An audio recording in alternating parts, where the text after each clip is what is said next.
It's a hell of a ride. Hope you enjoy it. Hold it! Whoa, steady. Stagecoach, 1939. Well, you can't really talk about the Western genre without naming John Ford. This is one of his most famous movies, and the first one he shot in and around Monument Valley, where he was later to make several movies. This is a movie that made a star-leading man out of John Wayne.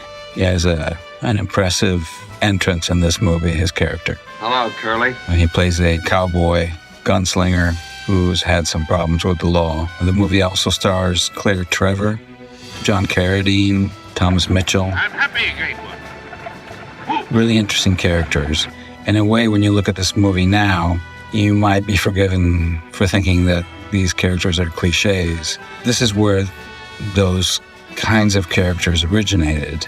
And furthermore, John Ford handles them really well. None of the characters, in a way, end up being or doing what you expect them to do. And it's also famous for a really wild chase scene. This sequence also includes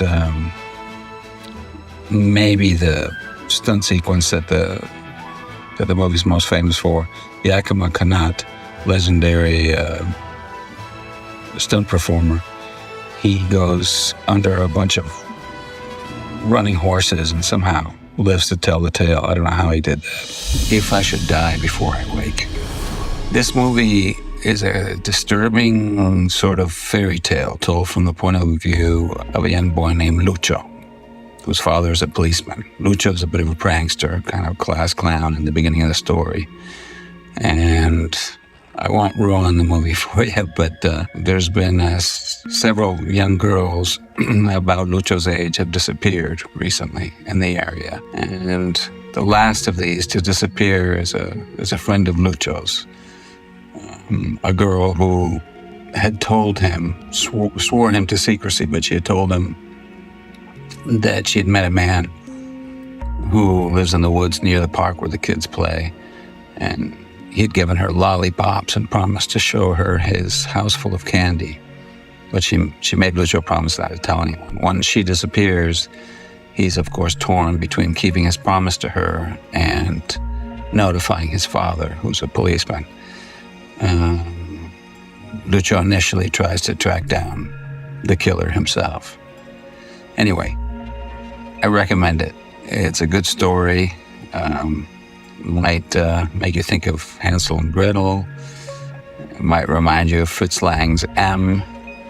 And in some sense, in terms of its imagery and its tone, the suspense and so forth, it reminded me of Charles Laughton's Night of the Hunter as well.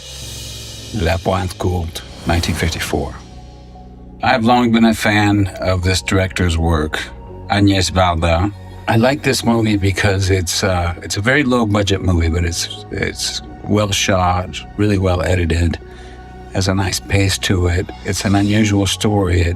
There's a fishing village in the south of France, which is called La Pointe Courte, like the title, and all the people in this village, what's going on in their lives, they're banned from fishing and where they usually go fishing by the government, and that's a problem for them.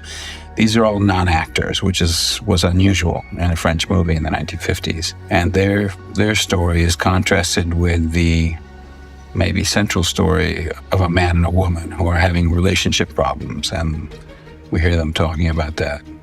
One last thing about Varda. She once said to me, I was lucky to meet her towards the end of her life, and it was shortly before I directed my first movie.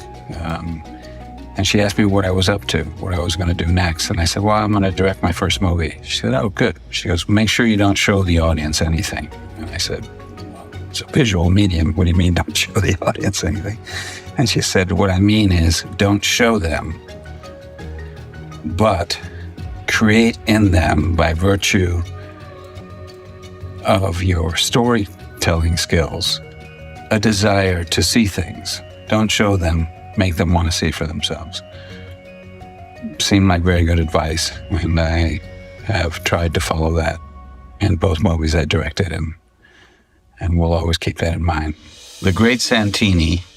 This movie is special. It's a kind of a twisted comedy, but it has some intense confrontation scenes, especially between father and son, played by Robert Duvall and Michael O'Keefe. It's a movie that when I first saw it, I was really impressed by the acting from Duvall, O'Keefe, but also Blythe Danner.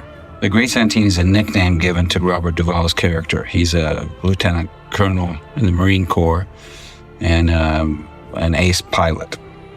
And his fellow Marines have given him the nickname the Great Santini. He considers himself a great leader, and maybe is, maybe he isn't. At the heart of the story is the father-son confrontation between Duvall and O'Keefe, and really well acted. Anyway, I hope you enjoy this movie. I really did. Strongly recommend it.